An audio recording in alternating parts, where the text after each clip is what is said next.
أعوذ بالله من الشيطان الرجيم. بسم الله الرحمن الرحيم. إذا السماء انشقت وأذنت لربها وحقت وإذا الأرض مدت وألقت ما فيها وتخلت. سورہ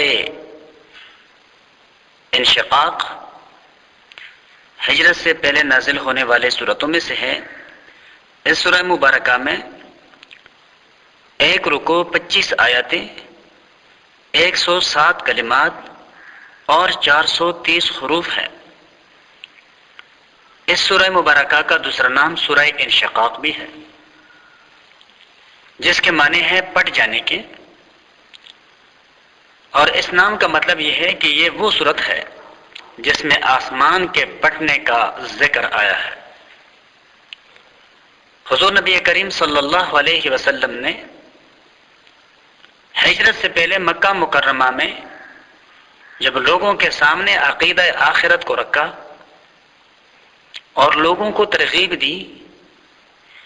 کہ بھئی اس آخرت کا فکر کرو کہ جس میں ہر ایک نے چار اور ناچار کھڑا ہونا ہوگا، اور ہر انسان اپنی دنیاوی زندگی میں کیے ہوئے اعمال کے لیے اللہ کے سامنے جواب دہ ہوگا، تو مکہ کے سرداروں نے اور وہاں کے لوگوں کے اکثریت نے صرف یہ نہیں کہ حضور نبی کریم صلی اللہ علیہ وآلہ وسلم کہ اس بات کی تکذیب کی، بلکہ انہوں نے اس بات کا مذاق اڑایا۔ اللہ تبارک و تعالیٰ نے اس سورہ مبارکہ میں قیامت اور آخرت ہی کے سارے حالات کو موضوع بیان کر فرمایا ہے۔ ابتدائی آیاتوں میں قیامت کی کیفیت بیان کی گئی ہے اور اس کے برحق ہونے کے دلائل بھی دیے گئے ہیں۔ اس کی کیفیت یہ بتائی گئی ہے کہ اس روز آسمان پھٹ جائے گا، زمین پھیلا کر ہموار میدان بنا دی جائے گی، جو کچھ زمین کے پیٹ میں ہے یعنی مردہ انسانوں کے اجزائے بدن اور ان کے اعمال کے شہادتیں سب کو نکال کر وہ باہر پھینک دے گی، یہاں تک کہ اس کے اندر کچھ بھی باقی نہیں رہے گا۔ اور اس کی دلیل یہ دی گئی ہے کہ آسمان اور زمین کے لیے ان کے رب کا حکم یہی ہوگا، اور چونکہ دونوں اس کے مخلوق ہے اس لیے وہ اس کے حکم سے سرتابی نہیں کر سکتے۔ ان کے لیے حق یہی ہے کہ وہ اپنے رب کے حکم کی تعمیل کریں۔ اور اس کے بعد پھر سارے انسانوں پر اس حقیقت کو واضح کر دیا گیا ہے کہ انسان کو خواہ اس بات کا شعور ہو یا نہ ہو، بہرحال چار و ناچار وہ اپنے اس منزل کے طرف چلا جا رہا ہے جہاں اسے اپنے رب کے آگے پیش ہونا ہے۔ پھر سب انسان دو حصوں میں تقسیم کر دیے جائیں گے، ایک وہ جن کا نامہ اعمال دائیں ہاتھ میں دیا جائے گا، وہ کسی سخت حساب فہمی کے بغیر معاف کر دیے جائیں گے۔ دوسرے وہ جن کا نامہ اعمال بائیں ہاتھ میں دیا جائے گا، وہ چاہیں گے کہ کسی طرح انہیں موت آ جائے، مگر مرنے کے بجائے وہ جہنم میں جھونک دیے جائیں گے۔ ان کا یہ انجام اس لیے ہوگا کہ وہ دنیا میں اس غلط فہمی میں رہے کہ کبھی ہم نے اللہ کے سامنے جواب دہی کے لیے حاضر نہیں ہونا، حالانکہ ان کا رب ان کے سارے اعمال کو دیکھ رہا تھا اور کوئی وجہ نہ تھی کہ وہ ان اعمال کے باز پرس ان سے نہ کریں۔ چنانچہ ارشاد باری تعالیٰ ہے، بسم اللہ الرحمن الرحیم، شروع اللہ کے نام سے جو بے حد مہربان نہایت رحم کرنے والا ہے۔ اذا السماء انشقت، جب آسمان پھٹ جائے گا، وَأَذِنَتْ لِرَبِّهَا، اور وہ حکم مانے گا اپنے رب کی، وَحُقَّتْ، اور وہ اسی لائق ہے کہ اس کا حکم مانا جائے، وَإِذَا الْأَرْضُ، اور جب زمین مدت پھیلا دی جائے گی، ہموار کر دی جائے گی، یا زمین کے کھال کو کھینچ لیا جائے گا۔ مقصد یہ ہے کہ روئے زمین پر کوئی پہاڑ وغیرہ باقی نہیں رہے گا، جیسے کہ سورہ طٰہٰ میں وضاحت ہو گزری ہے۔ وَأَلْقَتْ مَا فِيهَا، اور نکال بحیر کر دی گئی وہ زمین جو کچھ اس میں ہے، وتخلت اور خالی ہو جائے گی، وَأَذِنَتْ لِرَبِّهَا اور وہ حکم مانے گا اپنے رب کی، وَحُقَّتْ اور وہ اسی لائق ہے کہ اس کا حکم مانا جائے۔ یا ایھا الانسان، اے انسان، انک کادح، بے شک تو نے تکلیف اٹھانی ہے، الی ربک اپنے رب کے طرف، کدحن تکلیف اٹھاتے اٹھاتے، فملاقی پس تو نے اس سے ملنا ہے۔ یعنی رب تک پہنچنے سے پہلے ہر آدمی اپنے استعداد کے موافق مختلف قسم کے جدوجہد کرتا ہے۔ کوئی اس کی اطاعت میں محنت اور مشقت اٹھاتا ہے، کوئی بدی اور نافرمانی میں جان کپاتا ہے، پھر خیر کے جانب میں ہو یا شر کی طرح، ان دونوں طرح کے اعمال کے لیے وہ تکلیف ہی برداشت کرتا رہتا ہے، یہاں تک کہ